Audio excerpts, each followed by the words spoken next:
Holla peeps, it's your girl Schree reporting live for SchreeTV. Now look at this dessert. It is so good. I've eaten so much of it.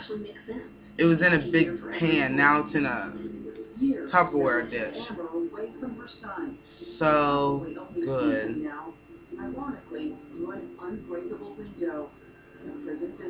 Oh, I don't think I've ever tasted anything this good.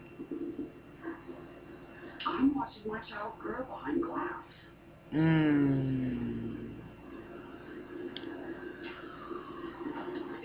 Oh my god. I have to go to the gym again. I mean,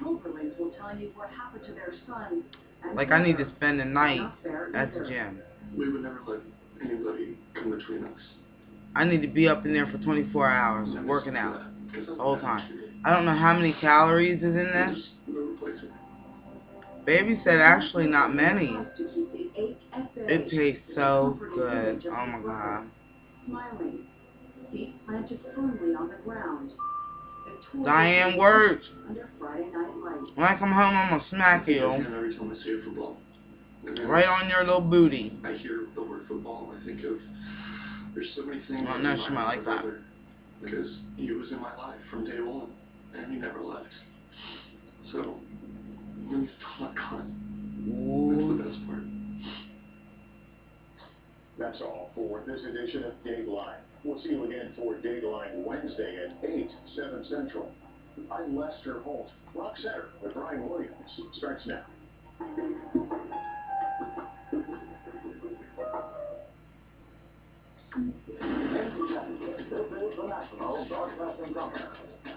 Tonight on Rock Center.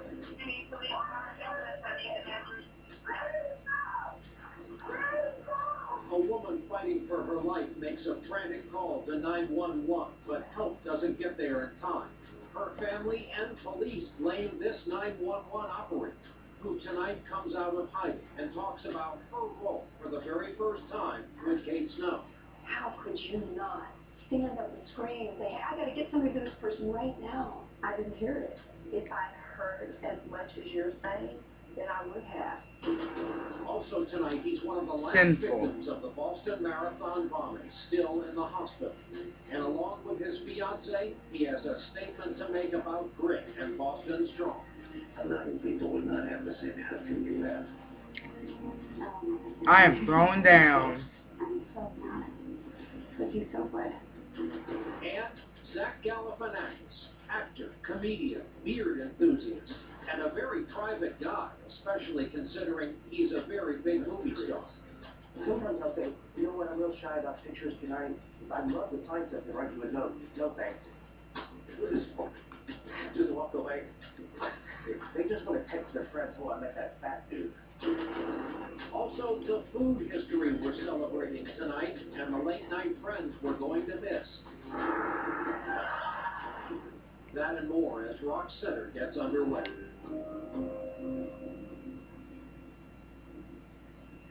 Good evening and welcome to Rock Center on this Friday night. Some crimes generate so much outrage they force the police to change how they protect us. Tonight we're going to go inside one such case that shook the city of Dallas. This involves a brutal crime, the attack of a woman allegedly by her ex-husband. What makes this case unique, as you'll hear, is the response by a 911 operator to the victim's horrifying pleas for help, and the mystifying response by Dallas police. Kate Snow tonight unravels a tragedy that turns out to have twists and turns no one could have imagined. Lift your hands toward heaven, let's worship God. Vicki Cook is the mother of 4 daughters. It's a close-knit family that worships together every week. Hallelujah. But one Sunday last August, her eldest daughter, Deanna, didn't show up for church. The family was worried. Deanna's ex-husband, Delvecchio Patrick, nicknamed Red, had been in and out of jail for assaulting her. Her mother, Vicki, and 2 sisters say the threats were getting so bad, Deanna had repeatedly called 911 I've got to for stop. help. She moved multiple times to get away. Vicki always I'll take one more bite. Stalked her and find out where she is. I heard him tell my daughter that he was going to kill me. He was going to kill her daughters, and then he was going to kill her. When The she big didn't bite. show up on that particular Sunday, what was your first thought? Something's wrong. They rushed to Deanna's home and discovered water was pouring I out of the dropped the house. piece. When Deanna didn't answer the door, her mother called 911. My daughter has the lupus that's Friday. She is 32. Maybe another bite. At first, the operator refused to send police. Ma'am, can you send the police? No, ma'am. I said, I need you to send me somebody now. There's something's going on in here, and I need to get in this house. Do you think somebody did something to her? Yes, I did. While she was on the phone, I was trying to find ways to break in the house, break the window. You kicked the door in. The back door, yes. We got it in. Okay, let me know if she's inside.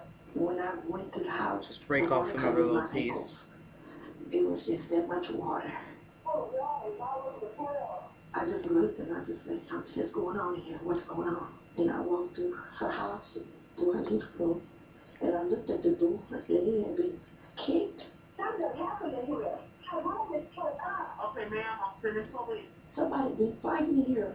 What's going on? So I walked around the room and I looked at all the stuff on the floor, and I walked in the bathroom. Okay. So that's when we found her. Well, she was in the bathtub, and I mean, it was horrible. Deanna was dead in the overflowing tub, the tap still on.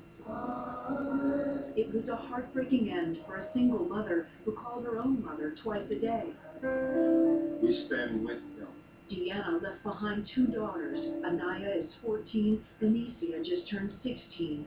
They were all in mourning, but their grief turned to anger when they learned that on the day she died, Deanna called 911 herself as she was being attacked. The family wanted to know, why couldn't police save her? There were so many questions to be answered and we couldn't get any information at all. At police headquarters, they say investigators refused to release any details. We were angry, we were confused, we were frustrated, we were clueless. We were wondering what they were hiding. While they were talking to investigators, they overheard Deanna's final call to 911 being played in the next room. 911, this is Tina, what's your emergency? I put my ear to the wall to try to listen a little closer to try to see if it was Deanna. Hello? This is the 911 call police wouldn't release to the family because of the ongoing investigation. But the family wants the world to hear how Deanna fought for her life and an operator listened. You need police evidence, I need an address. You can't deny that she is begging for help.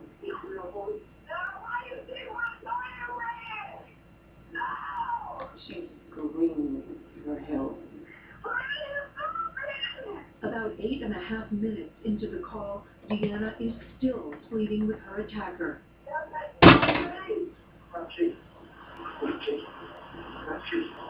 Then the call is eerily quiet. In my opinion, you hear her last breath on that tape. The family was finally getting answers, but not from police. A local reporter told them it had taken officers 50 minutes, nearly 1 hour, to respond to Deanna's call for help. You knew the call came from her. Why didn't you do what you're supposed to do? There is no sense of urgency. There is no, that happens a lot in our neighborhood, actually. In our zip code, the police take their time to get there, but to protect and serve, we don't get that in our neighborhood. To Deanna's family, it sounded like she had died while she was on the line with the 911 operator. What did it say to women in this city when that happened? It would say to a woman that these aren't priority calls. Paige Flink is the head of one of Dallas's largest family violence centers. It would say to a woman that sometimes they're going to get away with it, and maybe you do everything right and you still die. The 911 call center in the Dallas City Hall has been beleaguered for years, understaffed and overwhelmed by more than 2 million calls annually. Last year, 30% of the operator positions were unfilled. That was some good ass dessert. Domestic violence were at a record high. Can't fuck with it. I gotta get out my mat and do some crunches. We had 26. knit or something. You know what I mean? When victims like Deanna Cook called 911, That's it. unless operators knew a gun was involved or someone was already injured, the training manual instructed them to enter a code that did not give those calls the highest priority. Do you wish she had called somebody else that Friday? That was my main question. Why did she even call the police? She knows that they take their time. She knows. I thought she knew what I knew. Like, why didn't she call our cousins? Why didn't she call us? Why didn't she call the police first? And that's horrible for a woman experiencing violence to think that she can't call the police first. The Cook family filed a wrongful death lawsuit against the city of Dallas. The first person named in the suit, the 911 operator, Tanita Hopkins. Dallas 911 is the state or is your emergency? I can't imagine hearing that voice on the phone. And not yelling at the dispatch, murder in progress, murder in progress. That's what I would have called it, murder in progress. It's a chilling, unbelievable story, and when Kate Snow continues her report, the 911 operator at the end of that line, that awful day, speaks for the very first time. Rock Center with Brian Ross. My first time seeing this. Rock Center with Brian Williams. Excuse me, Williams. Oh, he's a fighter, all right. Says Affleck is helping with his expenses while he can't work. He can focus on his recovery. What you say is about how the police don't go to bad neighborhoods on time when somebody calls for 911.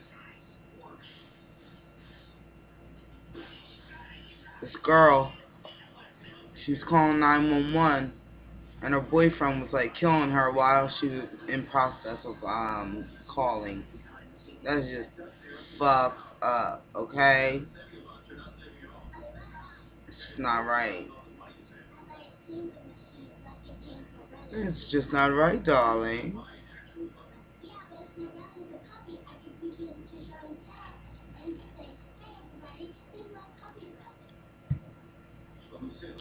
I'm not eating any more of that breakfast. That's it. Oh, I'm over. Love you guys.